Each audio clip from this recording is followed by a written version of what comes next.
All right, so another one of these videos where you get to watch me on the Airdyne and hear me talk. I think the last one I have of this one was I was doing intervals, 2 minute long work intervals followed by 1 minute rest. And there's 8 of these that I did. So I'm basically gonna do the same thing: 3 minute warm up, 3 minute cool down, and I'm just gonna say whatever's on my mind, anything that kind of comes up. Um, the goal that I've been doing so far during the work intervals is I'm basing my effort on the speed on the Airdyne here. So high 23, and I'm assuming this thing's in miles per hour. So high 23 miles per hour to low 24 range for the first half or so for the first 4 sets, and then in the back half push it a bit more. Between 24 and 24 and a half, and then pushing it to about 25 on maybe the last couple sets. And then during the rest intervals, that 1 minute rest interval, I'll try not to let my speed drop below 20. Uh, so that's essentially what I'm aiming for. And then, yeah, just kind of go from there. So, a lot of workouts that I'm doing and have been doing for the past, I'd even say like 6 weeks now. A lot of them are really the same. Um, and for me personally, anyway, I like to try to keep my workouts relatively the same from 1 week to the next. Now, it doesn't mean I don't have any variation in there. It doesn't mean that I'm not pushing myself. Like, I'm probably going to keep with this particular interval workout on the Airdyne even for the next several weeks, but I'll see how much more I can push it in terms of the speed. So maybe I try keeping around 24 and a half for the first half and push a little more, and again, continue to push more in the back half, but and still maintain that 20 in between. All right, my warm-up's about to finish up here. I'll try to touch upon that a bit more during this first work set.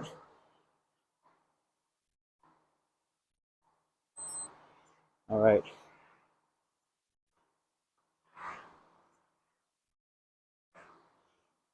Yeah, so I like to try to keep workouts relatively the same for several weeks and try to milk those workouts as much as possible. Because that's how I can tell if I'm also making progress with my workouts. If I'm just always changing the workouts every single time, I don't know if I'm actually making progress.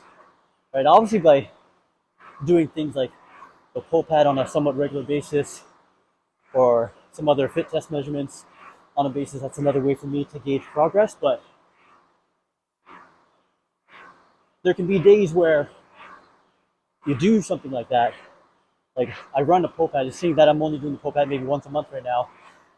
There might be a day where things are just completely off and I might get a sore time. It's not necessarily an indicator that fitness is getting worse. It's just maybe that one particular day it wasn't there. So at least with the workouts, I can still gauge, am I making progress with what I'm doing?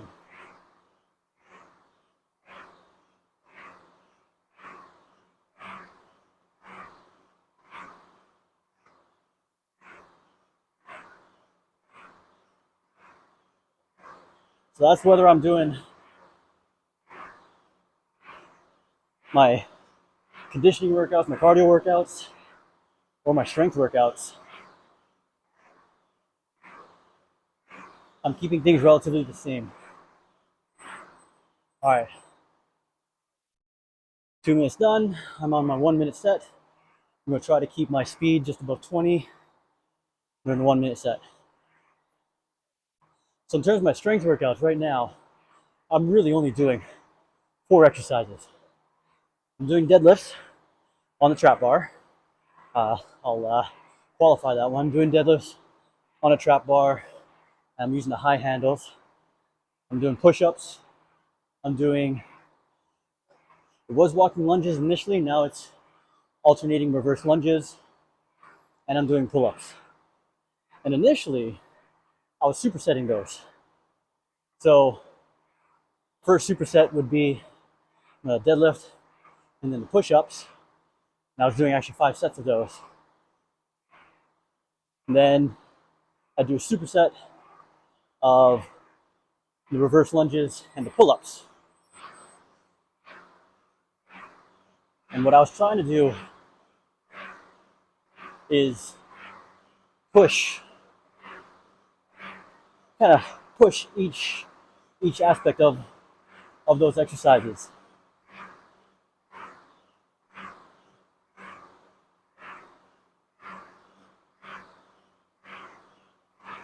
But now I'm kind of at a bit of a limit with those.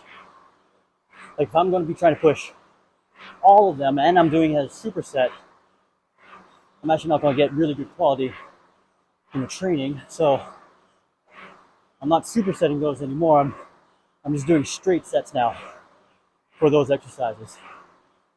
So straight sets of deadlifts, straight sets of push-ups, straight sets of reverse lunges, straight sets of pull-ups. And I'm likely going to follow that over the next few weeks. Now my strength training is 2 or 3 times a week right now. I'd say more so twice a week, typically, depending on how a week goes.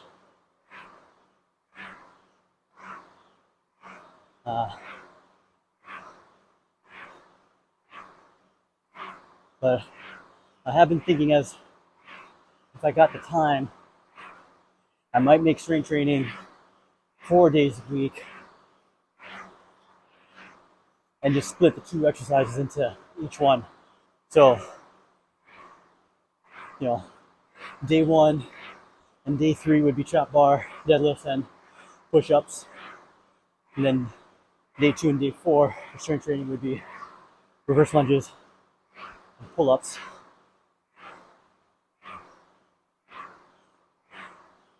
And then that way I can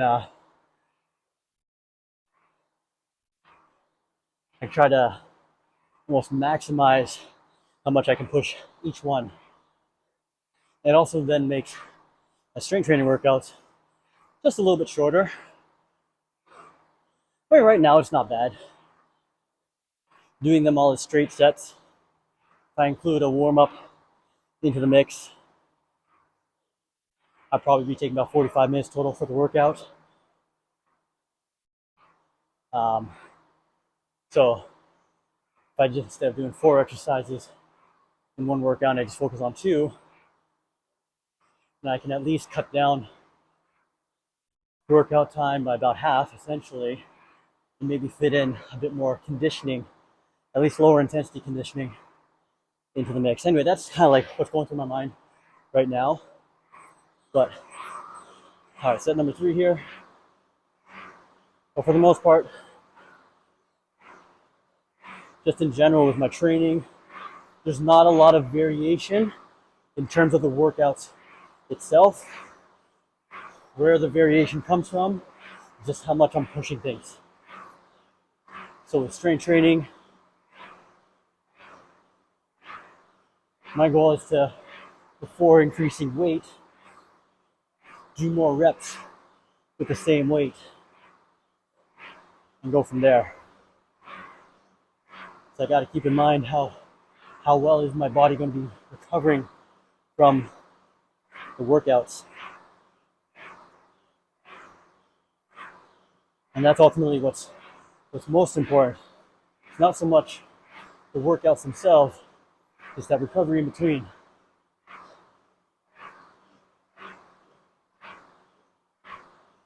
Now, recovery doesn't mean just rest days.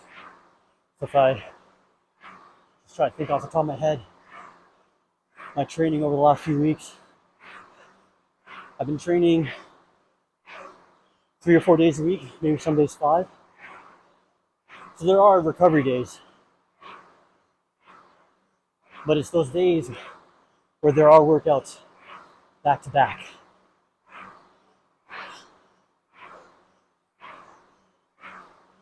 So trying to make sure that I get some kind of decent sleep. And for me, decent is 5, maybe 6 hours of uninterrupted sleep. Well, of course, that's not the ideal. Usually it's recommended.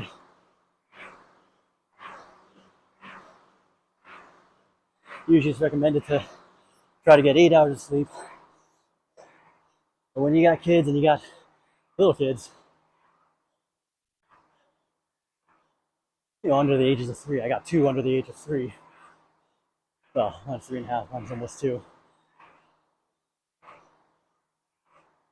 You don't always get the best of sleep every night. So, like this past week, my youngest has routinely woken up around 2 or 3 in the morning. So I end up having to help him try to go back to sleep.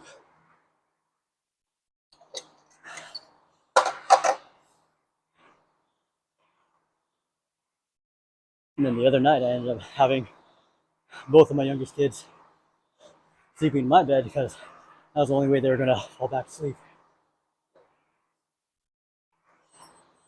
All right, step number 4. So, sleep between training sessions is important.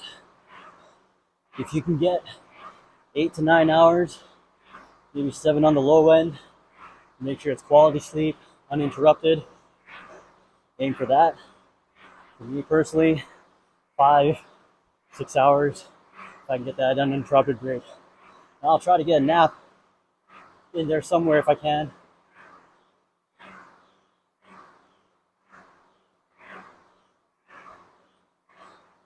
And usually if I do, it's like in the afternoon before I pick up my youngest from daycare. That's what I try to do. But that doesn't always happen, so.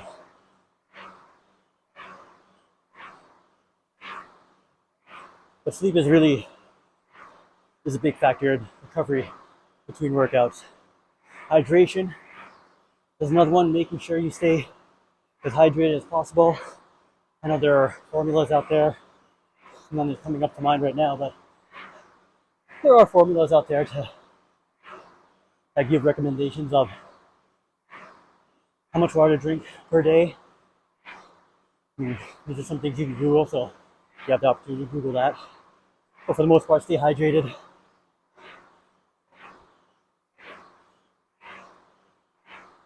I try to use the color of my pee as an indicator if I'm drinking enough. As long as it's more pale than dark, I usually know that I'm drinking enough water. That's hydration, nutrition.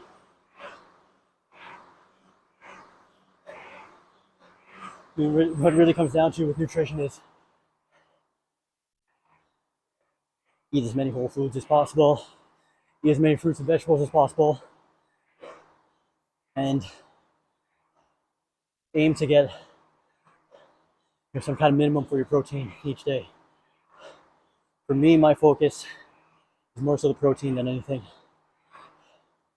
If you're intaking a good amount of protein, it's going to help with rebuilding your body, especially after strength workouts and hard strength workouts, or even hard cardio sessions, particularly hard run workouts. And for anyone come to Redline for the pull-back classes, I mean, that's hard on the body too. So keep your nutrition on point, keep your hydration on point. Now, if you got questions about nutrition, I'm actually the worst person to talk to. just because I wouldn't consider my nutrition to be the greatest, and I haven't coached people through with their nutrition. So if you got nutrition questions, don't ask me directly. I'm the wrong guy to look at. All right, so set number 5 now. See how much more I can push it. The last 3, I was able to keep my speed between 24 and 24 and a half. Let's see if I can try to keep around 24 and a half and 25 for the 2 minutes.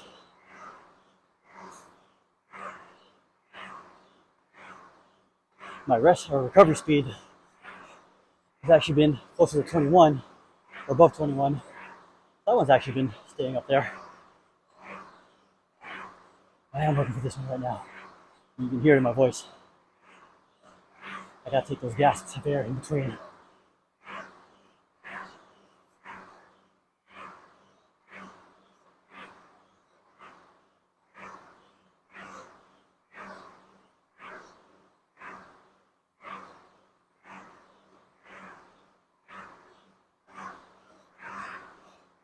I really like the Airdyne for my higher intensity intervals. The thing with this one, the Airdyne bikes or assault bikes, the faster you try to go, the harder you try to push, the harder the workout becomes. You don't have to adjust resistance or anything like that. You just gotta try to move faster.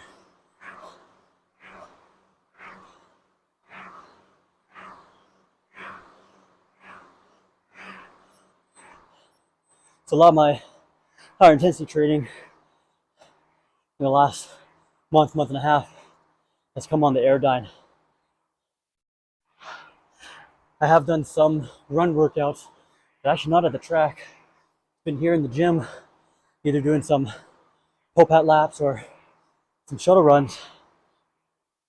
But even then, I think off the top of my head, more of the intensity in my cardio has been coming from the Airdyne, and that's because I'm trying to save my shins and let my shins adapt to the running. With the weather getting nicer now, I mean, we're at the time of this recording, we're still early-ish May. I do want to hit up the track more and the run trails and just running outside in general.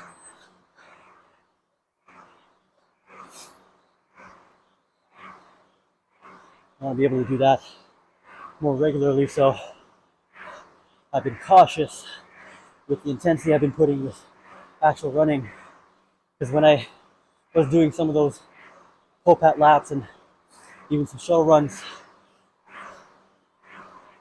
my shins were starting to feel it. So I was doing a bit too much too soon with that one. So now if it's just straight running, my shins haven't actually been too bad.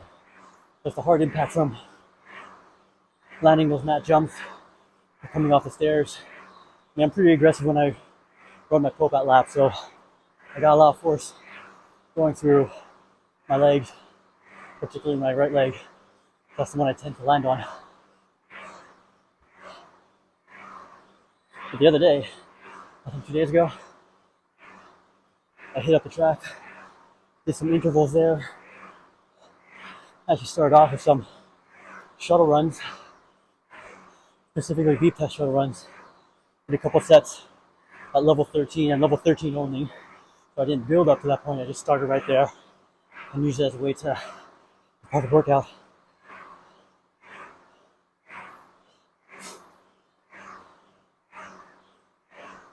Did a couple of those sets with a 3-minute break. And then 3-minute break after the first set. Did a 400-meter run. And at the track that I go to, I got pull-up bars, so, and monkey bars actually. So after each set of 400s, I went to the monkey bars because they were the highest ones I had to really jump for. I did some jump pull-ups,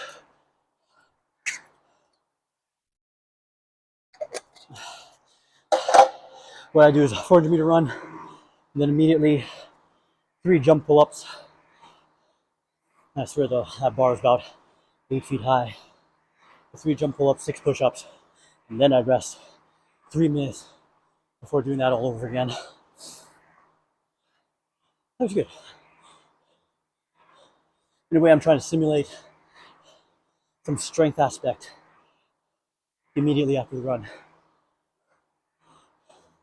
So I was covering each 400 in about first one was 125 and then 124 the rest of the way. And that was kind of my goal. I want to be around the low to mid 120s. And I'm basing that off of a recent 1.5 mile time that I did.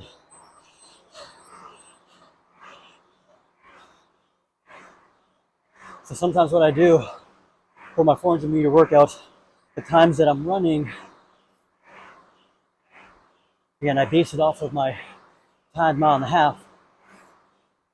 And so the one I ran a couple weeks ago, I was averaging about 137 per lap. So when I do my 400 workouts, my goal is to be 10 to 15 seconds faster than my average pace on 1.5 miles.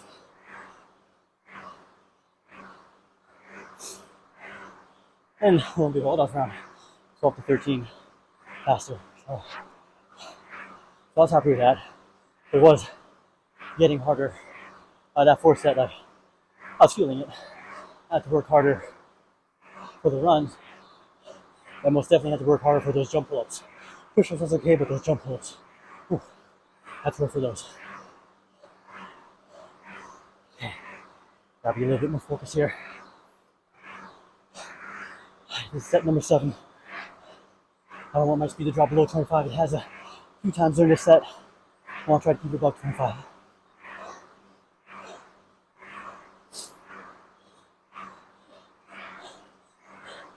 And you might notice my posture has also changed throughout this workout. I'm leaning into this a bit more. That means I'm working for it.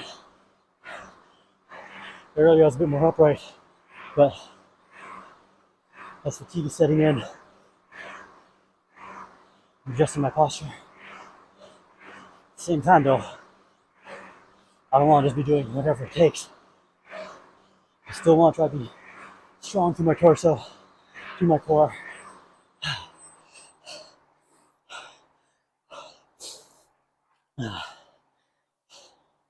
Okay, above 20.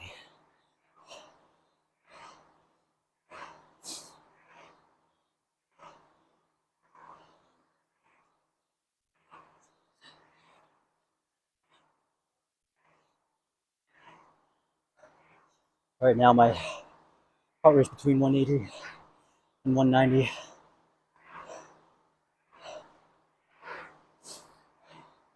I've had on occasion when I've really pushed it, I can get my heart rate above 200 for a maximum.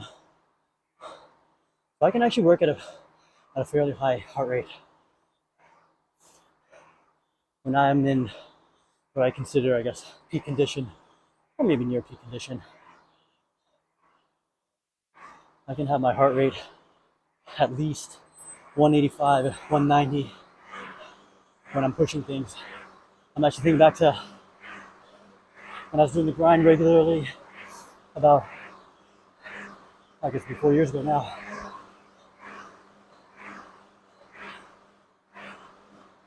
My average heart rate by the end of the summer season, easily mid 190s. And that's the average. So, and I'm at the time doing the grind around 36 minutes or so. That's 36 minutes of over 190 beats per minute. So I'm able to sustain a high threshold for a good chunk of time. Alright, focus. See if I can keep this last set around 26.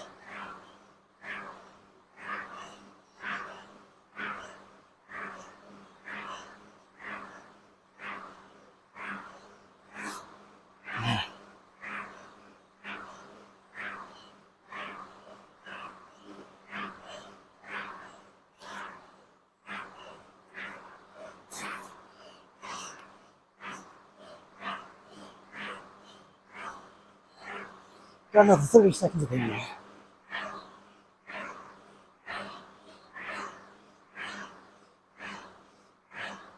Now, stay above. Stay above. Relax.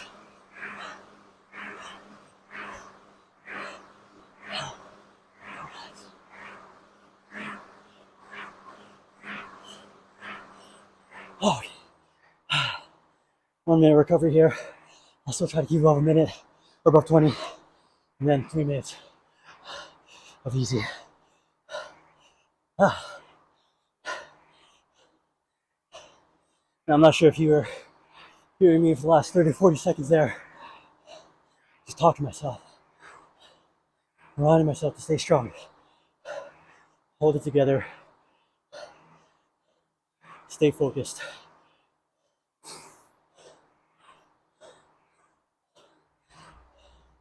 That last set there, at least for the final minute, I was able to keep it above 26, but I had to work for that one. I had to stay focused. Couldn't let up, couldn't relax. Even a momentary relaxation, I would have jumped. So that's what you gotta remind yourself when you're pushing it and when you're pushing yourself to your limits. It's so easy to just want to give up, especially when you're doing the POPAT or even the COPAT and SOPAT and you're doing those vaults at the very end. It's very easy when you're on the ground, whether on your front or on your back, to just want to rest an extra little bit longer. Problem with that though is what you think might only be half a second could easily be 1 or 2. There's actually a conversation I was just having with a redliner earlier in terms of your perception of time when you're not just tired, but you're in pain.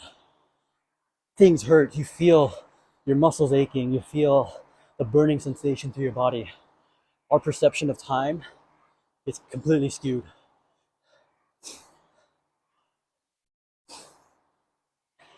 And the moment we try to take a break from that pain, see, in the moment when you're in pain, time feels like it's taking forever. But then when you're giving yourself that rest, time feels like it just goes by real quick, just like that. And so you can't allow yourself to relax in situations like that. You gotta learn when you're pushing your limits. You have to have that self-talk with yourself and just keep pushing, keep moving, stay focused. Don't let up. Whatever you gotta tell yourself.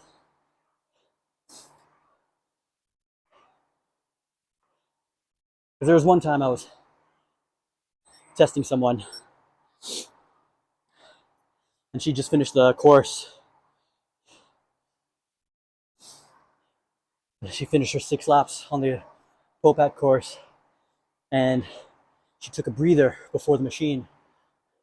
And I timed how long she was resting for.